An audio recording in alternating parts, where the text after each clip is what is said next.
Hi hello guys welcome back to Aadya colourful.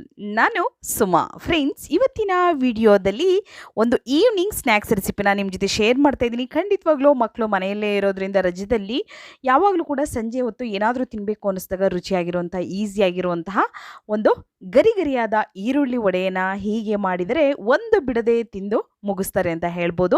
ಅಷ್ಟು ಟೇಸ್ಟಿಯಾಗಿ ಮತ್ತು ಈಸಿಯಾಗಿ ಮಾಡುವಂತಹ ಒಂದು ಈರುಳ್ಳಿ ವಡ ರೆಸಿಪಿನ ನಿಮ್ಮ ಜೊತೆ ಶೇರ್ ಮಾಡ್ಕೊಳ್ತಾ ಇದ್ದೀನಿ. ಈ ಒಂದು ಈರುಳ್ಳಿ ವಡೆ ಮಾಡೋದಕ್ಕೆ ಮೊದಲನೇದಾಗಿ ಇಲ್ಲಿ ನಾನು ಈರುಳ್ಳಿಯನ್ನು ಈ ಥರ ಉದ್ದುದ್ದವಾಗಿ ಅದನ್ನು ಸಣ್ಣದಾಗಿ ಕಟ್ ಮಾಡಿ ಇಟ್ಕೊಂಡಿದ್ದೀನಿ. ನೋಡ್ಬೋದು ನೀವು, ಈ ರೀತಿಯಾಗಿ ಕಟ್ ಮಾಡಿ ಇಟ್ಕೋಬೇಕು.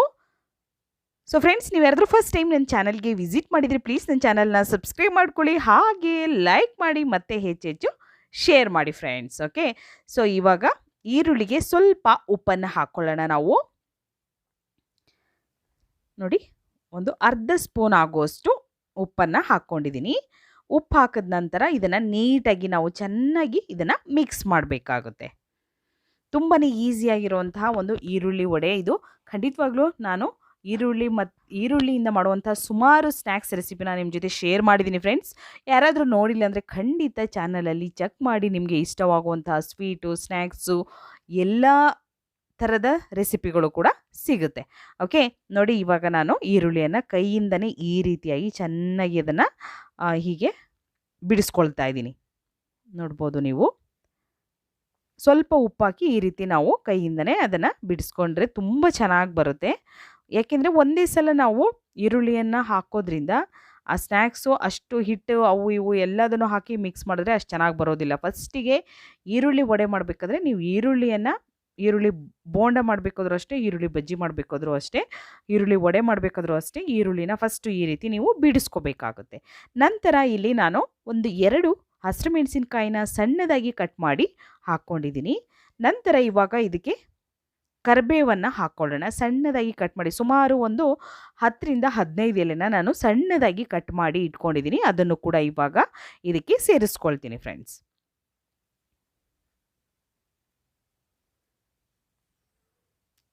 ಕರಿಬೇವನ್ನು ಹಾಕ್ಕೊಳ್ಳೋಣ. ಹಾಗೆ ಕೊತ್ತಂಬರಿ ಸೊಪ್ಪು ಕೂಡ ಸಣ್ಣದಾಗಿ ಕಟ್ ಮಾಡಿರುವಂಥ ಕೊತ್ತಂಬರಿ ಸೊಪ್ಪನ್ನು ಕೂಡ ಸೇರಿಸ್ಕೋಬೇಕು. ತುಂಬಾ ಈಸಿಯಾಗಿರುವಂತಹ ಒಂದು ರುಚಿಯಾಗಿರುವಂತಹ ಸ್ನ್ಯಾಕ್ಸ್ ಇದು. ಖಂಡಿತವಾಗ್ಲೂ ಇದಕ್ಕೆ ಕರಿಬೇವನ್ನ ನೀವು ಇನ್ನೂ ಸ್ವಲ್ಪ ಜಾಸ್ತಿ ಹಾಕ್ಕೊಳ್ತೀವಿ ಅಂದರೆ ಹಾಕ್ಕೊಳ್ಬೋದು, ಏನೂ ತೊಂದರೆ ಇಲ್ಲ. ಮತ್ತು ಇವಾಗ ನಾನು ಕೊತ್ತಂಬರಿ ಸೊಪ್ಪನ್ನು ಕೂಡ ಸೇರಿಸ್ಕೊಳ್ತಾ ಇದ್ದೀನಿ.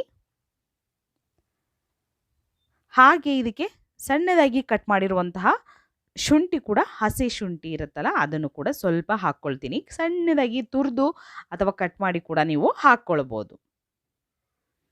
ಸಣ್ಣದಾಗಿ ಕಟ್ ಮಾಡಿ ನಾನು ಹಾಕ್ಕೊಂಡಿದ್ದೀನಿ. ಈಗ ಒಂದ್ಸಲ ಚೆನ್ನಾಗಿ ಇದನ್ನು ಮಿಕ್ಸ್ ಮಾಡ್ಕೊಳ್ಳೋಣ. ಗರಿಗರಿಯಾದ ಈರುಳ್ಳಿ ವಡೆಯನ್ನು ಒಂದ್ಸಲ ತಯಾರಿಸಿ ತಿಂದರೆ ಮತ್ತೆ ಇದರ ರುಚಿನ ಮರೆಯೋದಿಲ್ಲ. ಅಷ್ಟು ಟೇಸ್ಟಿಯಾಗಿರುತ್ತೆ. ತುಂಬಾ ಈಸಿಯಾಗಿ ಇನ್ಸ್ಟೆಂಟಾಗಿ ಮಾಡುವಂತಹ ಒಂದು ಈರುಳ್ಳಿ ವಡ ರೆಸಿಪಿ.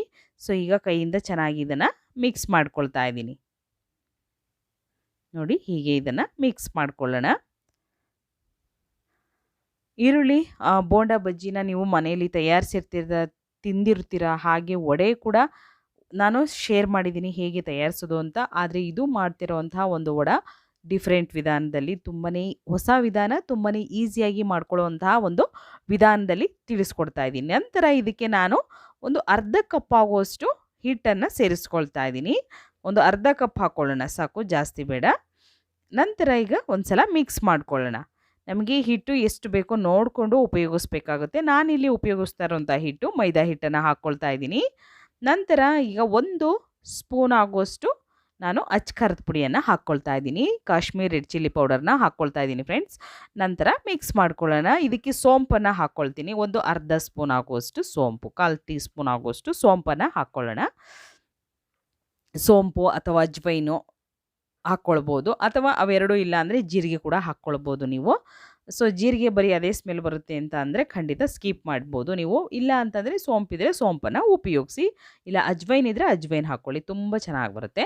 ಈಗ ನೀಟಾಗಿ ಮಿಕ್ಸ್ ಮಾಡ್ಕೊಳ್ತಾ ಇದ್ದೀನಿ ನಾನು. ಇದಕ್ಕೆ ನೀರೇನನ್ನು ಉಪಯೋಗಿಸ್ಬಾರ್ದು.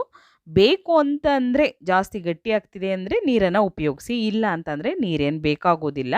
ಹಿಟ್ಟು ಇದಕ್ಕೆ ನಾನು ಕಡಲೆ ಹಿಟ್ಟು ಅಥವಾ ಅಕ್ಕಿ ಹಿಟ್ಟು ಯಾವುದನ್ನು ಕೂಡ ಉಪಯೋಗಿಸ್ತಾ ಇಲ್ಲ. ಮೈದಾ ಹಿಟ್ಟನ್ನು ಉಪಯೋಗಿಸಿ ಮಾಡ್ತಿರುವಂಥ ರುಚಿಯಾದ ಒಂದು ಈರುಳ್ಳಿ ವಡೆ ಇದು ಖಂಡಿತವಾಗ್ಲೂ ತುಂಬಾ ಚೆನ್ನಾಗಿರುತ್ತೆ, ಕ್ರಿಸ್ಪಿಯಾಗಿರುತ್ತೆ. ಅಕಸ್ಮಾತ್ ನಿಮಗೆ ಮೈದಾ ಹಿಟ್ಟು ಬೇಡ ಅನ್ನೋದಾದರೆ ನೀವು ಕಡಲೆ ಹಿಟ್ಟನ್ನೇ ಉಪಯೋಗಿಸ್ಬೋದು. ಅಥವಾ ಕಡಲೆ ಹಿಟ್ಟು 1 ಬೌಲು ಮತ್ತು ಅಕ್ಕಿ ಹಿಟ್ಟು 1 ಬೌಲ್ ಹಾಕಿ ಕೂಡ ನೀವು ಮಾಡ್ಕೊಳ್ಬೋದು. ಅದರ್ಧ ಅದರ್ಧ ಕೂಡ ಹಾಕ್ಕೊಳ್ಬೋದು ಫ್ರೆಂಡ್ಸ್. ಓಕೆ, ಮೈದಾ ಹಿಟ್ಟನ್ನು ಹಾಕಿ ಮಾಡೋದ್ರಿಂದ ಕ್ರಿಸ್ಪಿಯಾಗಿ ಬರುತ್ತೆ ಅಂತ ನಾನು ಈ ಒಂದು ರೆಸಿಪಿನ ನಿಮ್ಮ ಜೊತೆ ಶೇರ್ ಮಾಡ್ಕೊಳ್ತಾ ಇದ್ದೀನಿ. ಇಷ್ಟ ಇದ್ದರೆ ನೀವು ಮೈದಾ ಹಿಟ್ಟನ್ನು ಉಪಯೋಗಿಸಿ ಮಾಡಿ, ಬೇಡ ಅನ್ನೋದಾದರೆ ನೀವು ಕಡಲೆ ಹಿಟ್ಟನ್ನು ಉಪಯೋಗಿಸಿ ಕೂಡ ಮಾಡ್ಬೋದು. ನಂತರ ನಾನು ಇದನ್ನು ಒಂದು 5 ನಿಮಿಷ ರೆಸ್ಟಿಗೆ ಇಟ್ಟಿದ್ದೆ. 5 ನಿಮಿಷ ರೆಸ್ಟಿಗೆ ಇಟ್ಟ ನಂತರ ಮತ್ತೆ ನಾನು ಇದನ್ನು ನೋಡ್ಬೋದು ವಡೆಯನ್ನು ಮಾಡ್ಕೊಳ್ತಾ ಇದ್ದೀನಿ. ಈ ರೀತಿ ನಾವು ರೌಂಡ್ ಶೇಪಲ್ಲಿ ವಡೆ ಆಕಾರದಲ್ಲಿ ರೆಡಿ ಮಾಡ್ಕೊಳ್ಳೋಣ. ಹೀಗೆ ಇದನ್ನು ರೆಡಿ ಮಾಡ್ಕೊಳ್ತಾ ಇದ್ದೀನಿ ನಾನು. ಮಾಡಿರೋಂಥ ವಡೆಗಳನ್ನು ಒಂದು ಸೈಡು ಫಸ್ಟು ತೆಗೆದಿಟ್ಕೊಳ್ಳೋಣ.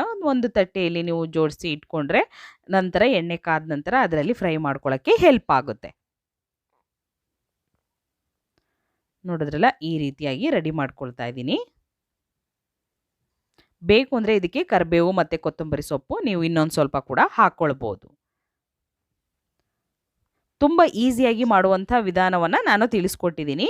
ಇಷ್ಟ ಆದರೆ ಇದೇ ರೀತಿ ನೀವು ಒಂದ್ಸಲ ತಯಾರಿಸಿ. ನಿಮಗೆ ಇವಾಗ ಎಣ್ಣೆ ಕಾದಿದೆ, ಸೊ ನಾನಿವಾಗ ವಡೆಗಳನ್ನು ಹಾಕ್ಕೊಳ್ತಾ ಇದ್ದೀನಿ. ಈರುಳ್ಳಿ ವಡೆಯನ್ನು ನಾವು ಫಸ್ಟೇ ರೆಡಿ ಮಾಡಿ ಒಂದು ತಟ್ಟೆಯಲ್ಲಿ ಇಟ್ಕೊಂಡಿದ್ದೆ ನಾನು.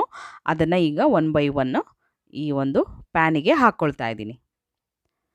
ಸ್ಟವ್ನ ಲೋ ಫ್ಲೇಮಲ್ಲೇ ಇಟ್ಕೊಂಡು ನಾವು ಇದನ್ನು ಫ್ರೈ ಮಾಡ್ಕೊಳ್ಬೇಕು ಫ್ರೆಂಡ್ಸ್. ಹೈ ಫ್ಲೇಮ್ ಮಾಡಿದ್ರೆ ಬೇಗ ಕಪ್ಪಗಾಗುತ್ತೆ, ಕಲರ್ ಚೇಂಜ್ ಆಗುತ್ತೆ, ಬಟ್ ಒಳಗಡೆ ಕ್ರಿಸ್ಪಿಯಾಗಿ ಇರೋದಿಲ್ಲ, ಗರಿ ಗರಿಯಾಗಿ ಬರೋದಿಲ್ಲ. ಹಾಗಾಗಿ ನಾವು ಸ್ವಲ್ಪ ಸ್ಟವ್ನ ಲೋ ಫ್ಲೇಮಲ್ಲಿ ಇಟ್ಕೊಂಡು, ಸ್ವಲ್ಪ ಟೈಮ್ ತೊಗೊಳುತ್ತೆ ಆದರೆ ತೊಂದರೆ ಇಲ್ಲ, ತುಂಬ ಚೆನ್ನಾಗಿ ಬರುತ್ತೆ. ಹಾಗಾಗಿ ಸ್ಟವ್ನ ನಾವು ಲೋ ಫ್ಲೇಮಲ್ಲಿ ಇಟ್ಕೊಂಡು ಬೇಯಿಸ್ಕೊಳ್ಳೋಣ. ನೋಡಿ, ಇದನ್ನು ಟರ್ನ್ ಮಾಡಿ 2 ಸೈಡ್ ಕೂಡ ನಾವು ಗೋಲ್ಡನ್ ಕಲರ್ ಬರಬೇಕು, ಅಲ್ಲಿವರೆಗೂ ಇದನ್ನು ಫ್ರೈ ಮಾಡ್ಕೊಳ್ಳೋಣ. ತುಂಬಾ ಈಸಿಯಾಗಿರೋಂಥ ಈರುಳ್ಳಿಯ ಗರಿಗರಿಯಾದ ಈರುಳ್ಳಿ ವಡೆ ಹೀಗೆ ಮಾಡಿದರೆ ಒಂದು ಬಿಡದೆ ಮನೆಯಲ್ಲಿ ಎಲ್ಲರೂ ಕೂಡ ತಿಂದು ಮುಗಿಸ್ಬಿಡ್ತಾರೆ ಅಂತ ಹೇಳ್ಬೋದು. ಯಾಕೆಂದರೆ ಅಷ್ಟು ಚೆನ್ನಾಗಿರುತ್ತೆ ಇದು. ಖಂಡಿತವಾಗ್ಲೂ ರುಚಿಯಾಗಿರುವಂತಹ ಒಂದು ಬೇಸಿಗೆಗೆ ಒಂದ್ಸಲ ಈ ಒಂದು ಈರುಳ್ಳಿ ವಡಾನ ತಯಾರಿಸಿ ಕೇರಳ ಸ್ಟೈಲಲ್ಲಿ ಮಾಡುವಂತಹ ಒಂದು ಈರುಳ್ಳಿ ವಡಾ ರೆಸಿಪಿನ ನಿಮ್ಮ ಜೊತೆ ಶೇರ್ ಮಾಡ್ಕೊಳ್ತಾ ಇದ್ದೀನಿ. ಸೊ ಇವಾಗ 2 ಕಡೆ ನೋಡಿ ಈ ಥರ ಗೋಲ್ಡನ್ ಕಲರ್ ಬರೋ ಹಾಗೆ ನಾನು ಫ್ರೈ ಮಾಡ್ಕೊಳ್ತಾ ಇದ್ದೀನಿ. ಈಗ 2 ಸೈಡ್ ಆದ ನಂತರ ಟರ್ನ್ ಮಾಡಿ ಒಂದು 2 ಸೆಕೆಂಡ್ವರೆಗೂ ನಾವು ಎಣ್ಣೆಯಲ್ಲಿ ಫ್ರೈ ಮಾಡ್ಕೋಬೇಕಾಗುತ್ತೆ. ನಂತರ ಇವಾಗ ಒಂದೊಂದಾಗಿ ನಾವು ಟಿಶ್ಯೂ ಪೇಪರ್ ಮೇಲೆ ತೆಗೆದಿಟ್ಕೊಳ್ಳೋಣ.